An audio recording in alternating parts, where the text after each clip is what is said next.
President, det foregår mye interessant kurtise i UH-sektoren nå for tida. Høyskoler beiler til høyskoler, universitet beiler til høyskoler, og i tillegg har departementet engasjert seg med føring i retning av et tvangsekteskap i Nordland. Fellesnevnet for alle fremstøtene er ønsket om å bygge sterkere institusjoner for å få et overtak på naboen og for å vinne studentenes gunst. For alle som er opptatt av kvalitet, bør denne nasjonale konkurransen hilses velkommen. For de største norske utdanningsinstitusjonene er det som skjer, også et uttrykk for ambisjoner utover å bli noe større og hevde seg her i landet. Også det trenger kunnskapsnasjonen Norge. Høyre har stor sans for ambisiøse utdanningsinstitusjoner som vil legge lista på et internasjonalt nivå og måle seg med de beste ute. Derfor bør institusjonene absolutt oppmuntres til dette. Vi har gode eksempler på norske kompetansemiljøer som kan måle seg med det aller ypperste i verden, men ikke hele institusjoner i samme toppklasse.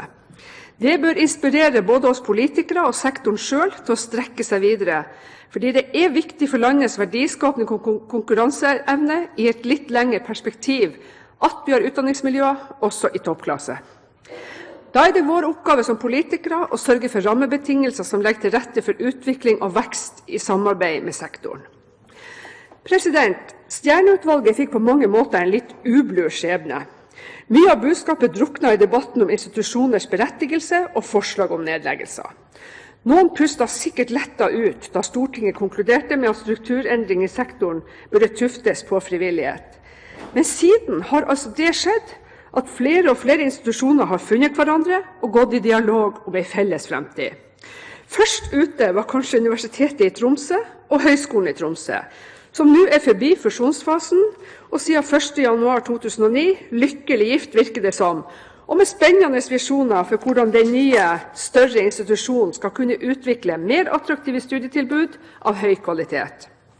Det er interessant å følge utviklingen av den nye lærerutdanningen i Tromsø, et ektefødt barn av den nysammenslåtte institusjonen, og som kan presentere en bredde som neppe matches av noe annet lærerutdanningsmiljø i Norge.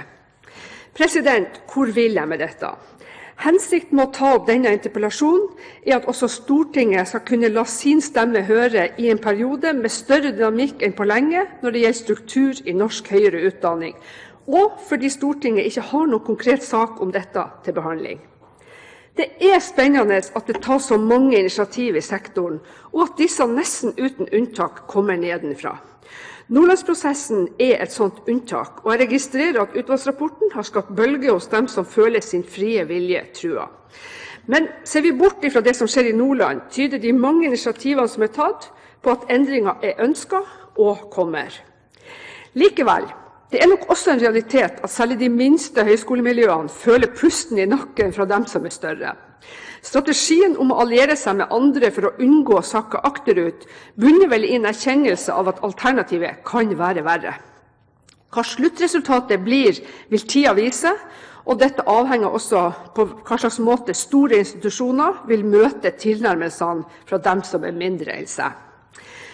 Selv kjenner jeg godt til den dialogen som er etablert mellom Høgskolen i Harstad og Universitetet i Tromsø om en mulig sammenslåing av de to institusjonene. Senere er Høgskolen i Finnmark blitt en del av prosessen, og Høgskolen i Narvik har meldt seg på som observatør.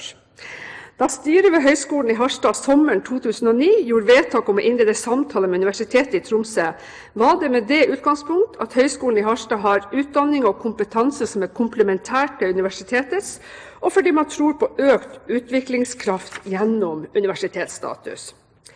Et annet sentralt poeng for styret er at en fusjon kan bane vei for relokalisering og etablering av nye utdanningstilbud på områder hvor Harstad-regionen har spisskompetansemiljøer, eksempelvis innenfor petroleum. Målet er å få til smarte koblinger som kan gi en vinn-vinn-situasjon for utdanning og arbeidslivet, der alle parter vil kunne høste frukter av et tettere samarbeid.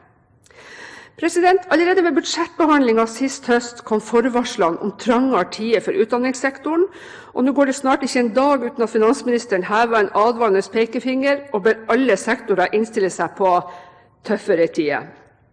Når regjeringen forspilte sjansen til en større utdanningssatsing i de gode årene vi har bak, kan vi nå frykte hva vi har foran.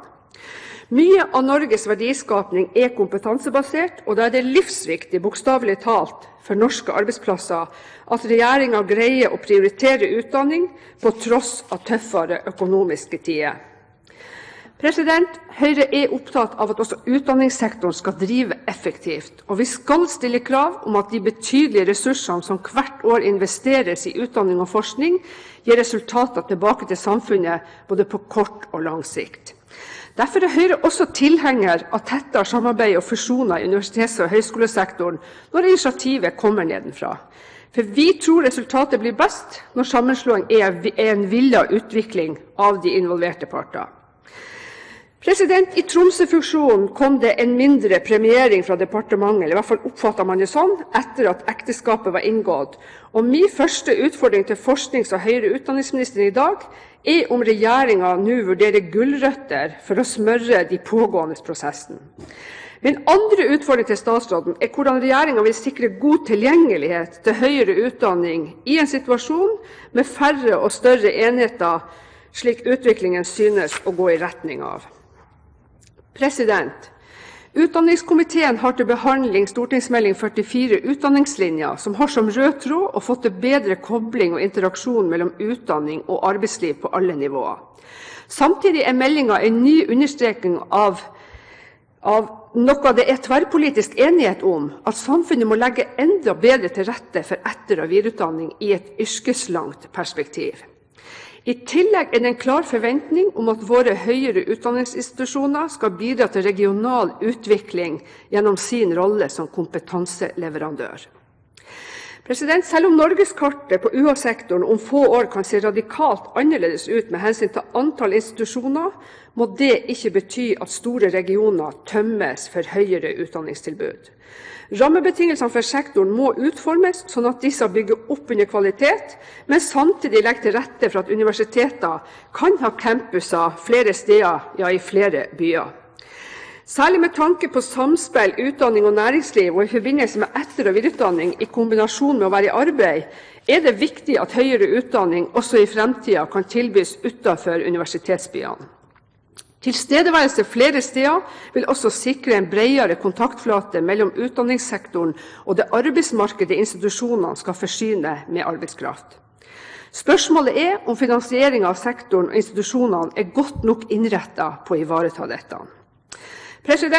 Det heter 'small is beautiful', men ikke alltid, tror jeg.